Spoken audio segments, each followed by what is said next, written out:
Hello दोस्तों, आज हम बताने वाले हैं अकबर को महानता का पाठ पढ़ाने वाली आमेर की राजकुमारी कौन थी। चलो वीडियो के अंत तक जरूर बने रहें और जो न्यू यूजर हैं प्लीज सब्सक्राइब कर दें। जोधाबाई को हरकाबाई, हीर कुंवारी आदि नामों से भी जाना जाता था। जोधाबाई लोक संवाद में जितना चर्चित रही हैं उसकी मिसाल किसी दूसरी मुगल मलिका में नहीं मिलती। इसके बाद सिर्फ शाहजहां की बेगम मुमताज महल ने शोहरत पाई थी, लेकिन खूबसूरती के सिवा इतिहास और लोक संवाद में उनका कोई दूसरा स्पष्ट उल्लेख या योगदान नहीं मिलता। मुगल सल्तनत में जोधाबाई उर्फ अरकाबाई की मिसाल आज भी दी जाती है।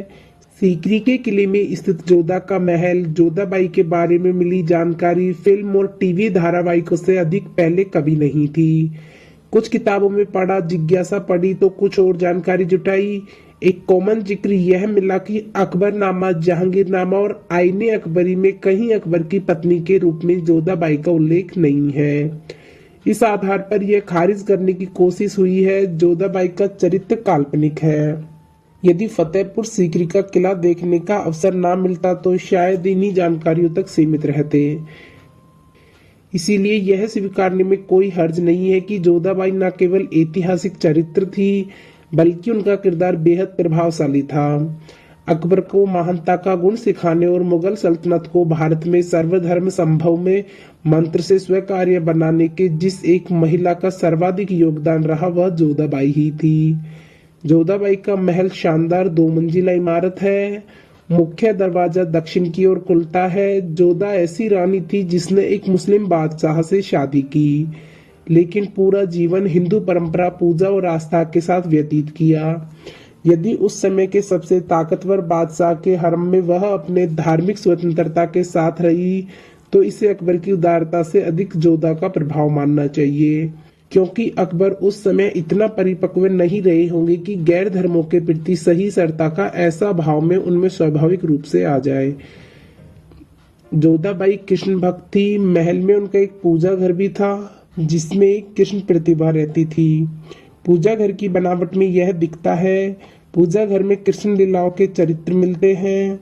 वह चित्र बेहद धुंधले दिखाई देते हैं, लेकिन कहा जाता है कि 2 दशक पहले तक यह चित्र स्पष्ट थे। नवी बासाल्टी हवा के प्रभाव से धीरे धीरे मिटते जा रहे हैं। महल पर हिंदू स्थापत्य का प्रभाव है, चाहे कारीगरी हो या दीवारों पर की गई चित्रकारी। पूजा घर सहित पूरे महल की सजावट में दक्षिण की शैली और गुजराती कारीगरी का प्रभाव दिखाई पड़ता है। स्तंभों के सतिर एवं उनकी घंटियों की साख जैसे उमड़े डिजाइन पूर्णतः हिंदू मंदिरों जैसे हैं। खास बात यह है कि यह अकेला ऐसा महल है जिसमें मुल्तान से लाए गए नीली टाइलों का प्रयोग है। सीकरी के किले में हिंदू ही नहीं अन्य धर्मों के प्रतीकों का खूब इस्तेमाल है, किंतु जोधा के महल में इसका चरम दिखता है। महल में आज भी जोधा का वह पूजा घर मौजूद है जहां जोधा कृष्ण भक्ति में लीन होती थी। यहाँ कृष्ण का गाय चराने ग्वाले के रूप में चित्र है। विशाल आंगन में वह स्थान जहां तुलसी का पौधा था अब भी पूरी गरिमा के साथ पवित्रता के भाव जागृत करता है। सबसे खास बात यह है कि जोधा के महल में बाहरी हिस्से में गढ़ी मां लक्ष्मी और सरस्वती की प्रतिमा ऊंचाई पर होने और समय के साथ जीर्ण होने के कारण यह आमतौर पर पर्यटकों की दृष्टि में नहीं आ पाती है। जोधा का महल न केवल भव्य और विशाल है बल्कि उसका डिजाइन इस तरह है कि गर्मी और सर्दी में रहने के लिए अलग अलग आरामगाह हैं जिन्हें सर्द विलास और ग्रीष्म विलास कहते हैं। इसके लिए इनमें निर्माण में इस क्षेत्र विशेष में सूरज के मूवमेंट और हवाओं के रुख का ध्यान में रखा गया है। इसलिए महल के एक हिस्से में गर्मी और दूसरे हिस्से में ठंडक महसूस होती है। जोधाबाई न केवल हिंदू धर्म के पूर्ण अनुरागी और समर्पित थी बल्कि मांसाहार से भी उन्हें पूर्ण परहेज था। इसलिए महल के बाहर जोधा के पृथक पाठशाला थी जो आज भी मौजूद है। जोधाबाई के महल के साथ ही मरियम उज़ ज़मानी की कोठी है। कुछ लोग इसे भी जोधाबाई का महल समझने की भूल करते हैं।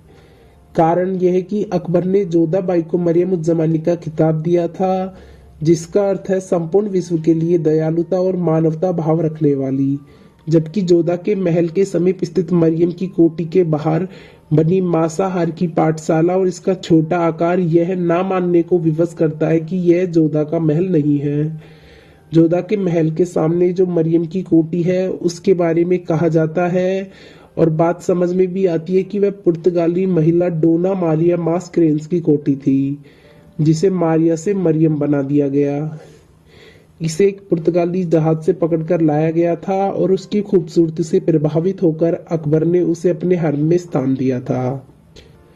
हालांकि जोधा के अस्तित्व को अस्वीकार करने वाले इसी पुर्तगाली महिला को जोधाबाई और उनके खिताब मरियम उज जमानी से जोड़ते हैं।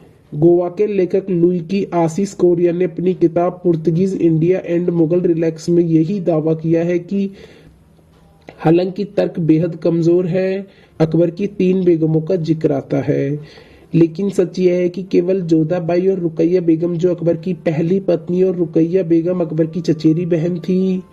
रुकैया बेगम के कोई औलाद नहीं थी और कहा जाता है कि जब अकबर और सलीम के बीच तकरार बगावत बढ़ गई तो रुकैया बेगम ने ही उनके बीच सुलह कराई थी। अनेक इतिहासकार कहते हैं कि जोधा की मौत किसी रोग की वजह से नहीं हुई थी। जोधा अपने बेटे सलीम के बुरे अत्याचारों से काफी दुखी हो गई थी। जब सलीम ने अकबर से बगावत कर दी थी तो जोधा इससे सदमे में चली गई थी और वह बीमार रहने लगी थी। इससे उसे दिल का दौरा पड़ गया और उनकी मौत 19 मई 1623 में आगरा में हो गई थी। चलो दोस्तों, यह भी जान लेते हैं अकबर की मौत कैसे हुई थी। दुर्भाग्यवश यह धर्म अकबर की मृत्यु के साथ ही समाप्त होता चला गया।